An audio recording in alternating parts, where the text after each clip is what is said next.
Timo,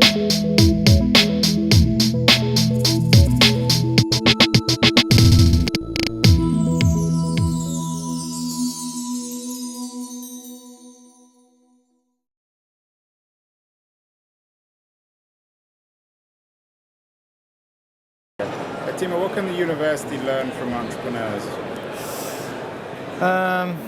Well, I think universities can look at the entrepreneurs in the way they are trying to cope with the new digital revolution. I see entrepreneurs really moving forward in using new digital possibilities in doing their business. You see it in the old media industries, you see it in the music and movie industries. And I think you will see it spilling over to all types of businesses and education as well. And it's now not from top down like a master plan, but it's coming from the bottom up with all new social media, and it will revolutionize the way teachers and students will interact with each other. Timo, the digital revolution has decimated the music industry, the newspaper industry. Could it conceivably have the same impact on the university, destroying it and not really replacing it with anything else? Yes, it might. If you see what the possibilities are, for example, now you have a new initiative, the Khan Academy. It's one guy trying to digitalize the whole educational curriculum for primary, secondary and further education. And if you see what MIT and Harvard are doing, putting online all their courses, what is the purpose of stimulating your students to go to other countries to do their expensive studies if they can do it online? Of course for networking, but there's other tools for that too. But Salman Khan is not totally making the university obsolete, because he's saying I flipped the classroom.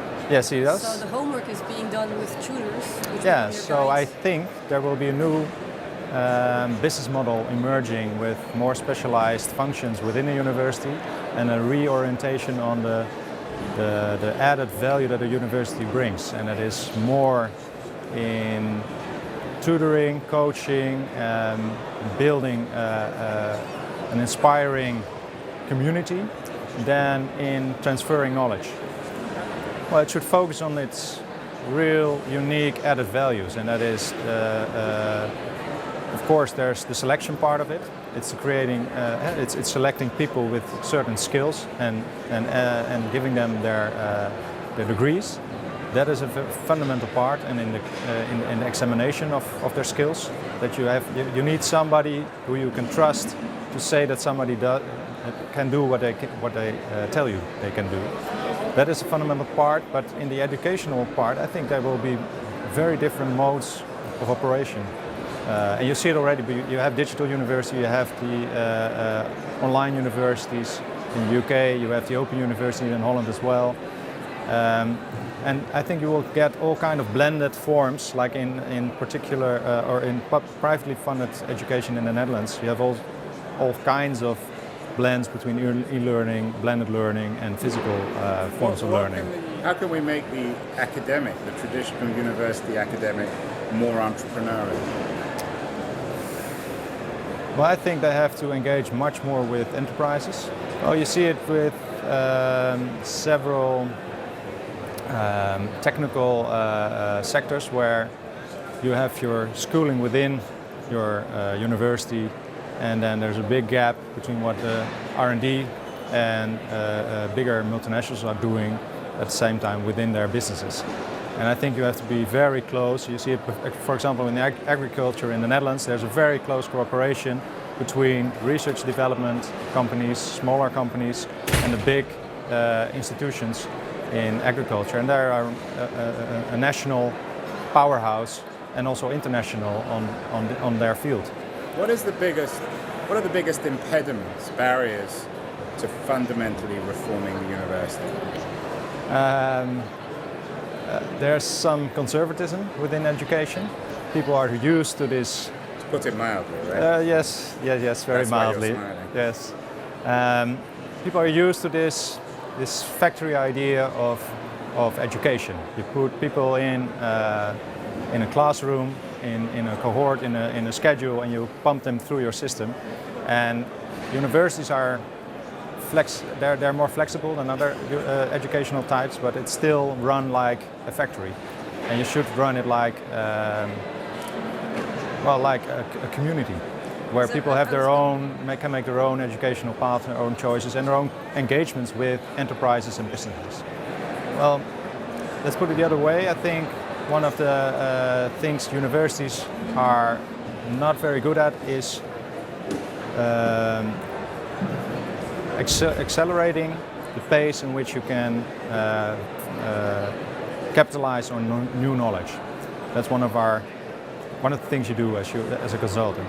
The other way around, we're not very good at creating new ideas. We're usually following. We're not very innovative. And I think especially in fundamental research, there is more freedom, more room for creativity and innovation, and that might be something that we really need in consulting learning. In the traditional university, teach the digital economy? I think high-value networks. If you see in education, but especially in research, there are very high-value networks. And universities open them up. They are freely distributing knowledge and technologies. And I think enterprises, they're usually because of they're usually quite protective of their own intellectual properties. And I think in universities there's much more ambition and drive and vision to change things on a content level for the subject matters where the university is good at, but not on their own organization. Did you ever imagine hiring senior people who hadn't been to university?